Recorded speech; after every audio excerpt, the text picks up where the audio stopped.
What if we told you that your customers would promote your business in such a fashion that would totally blow up your social media channels?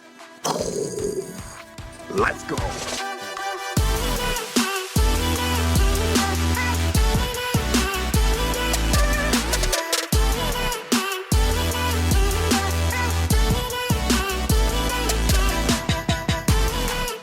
Today we continue our series, Content That Converts.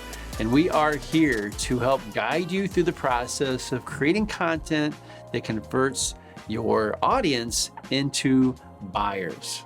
So speaking of audience, today we are going to be testing out something new where most of our content has been around 10 minutes. We're going to actually bring it down to 6, 7, 8 minutes. Yeah, we just want to kind of, we talk a lot about audience, we talked about customers and conversion. So we're going to test out the time frame it takes us to deliver our message.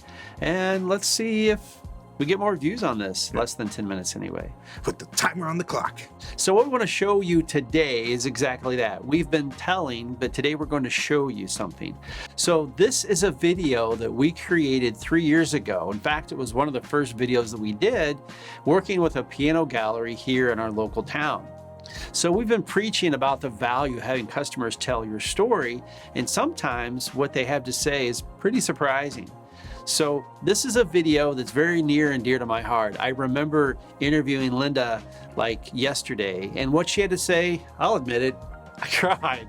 I just flat out cried because what she had to say was so powerful, it hit me. And the owners of the piano gallery had never even heard this story before. So let's roll the clip. Here we go. My mom passed away last year. She was my best friend, and she loved her grandsons. And she left a small inheritance, and when you lose a loved one, it's not just money, it's their memory. And you can pay for tuition to a school, or you can buy, any frivolous gift that will come and go. But I chose to use my mom's inheritance for this piano as a gift to her grandsons. That this music would be in our home. We see the beauty of it every day and we remember her. We listen to the music every day and we thank her. And just knowing that we have this piano from Mom. My son loves our piano. When he plays it, he even tells his friends, this is from my grandma and I take really good care of it. An interesting story is, there was a song my mom used to sing to me when I was little. It was called Lazy Bones. And I never even knew who wrote it, where this song had come from. And one morning I got up shortly after we got in the piano and I had turned on the player system and I picked morning melodies. There's a playlist. It comes with playlists. And the song Lazy Bones began to play, the song that my mom would sing to me in the morning. And it was just like, that's you, Mom. This was meant to be, and it is a legacy. A piano is an investment for your family that can go from generation to generation. I pray that my grandchildren have this piano someday, and they'll know the story behind it.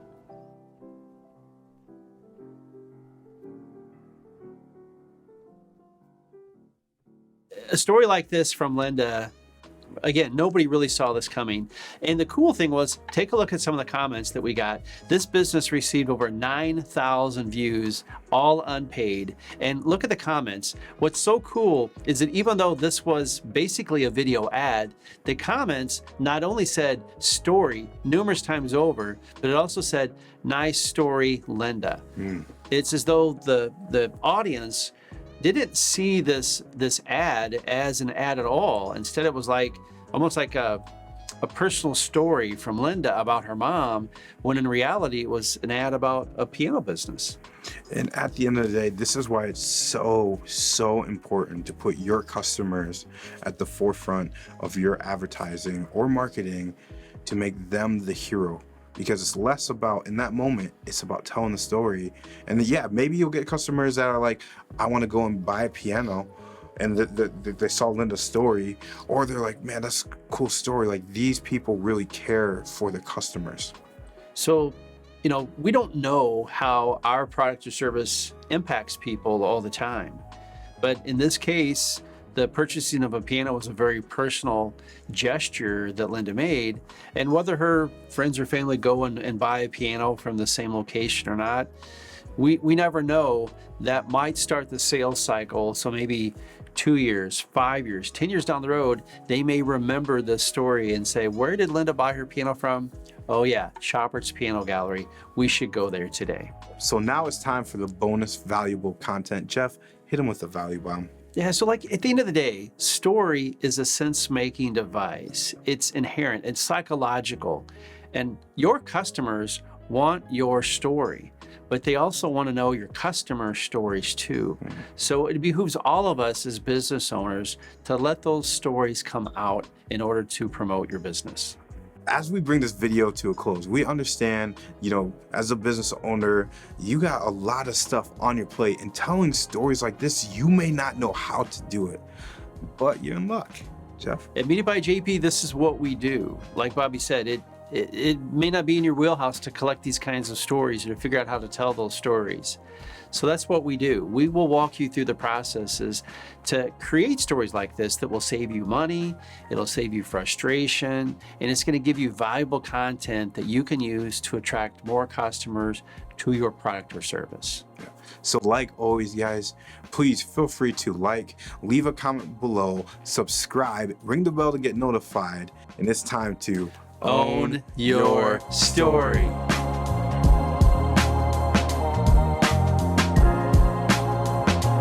What if we told you that you could totally blow up your marketing at no cost?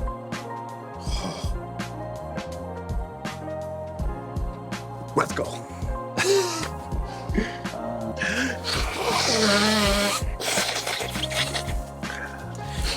It's a year to tell what it's time. What's the tagline again? It's time to own your story. Yeah. Hey, can I wear your chain? Yeah.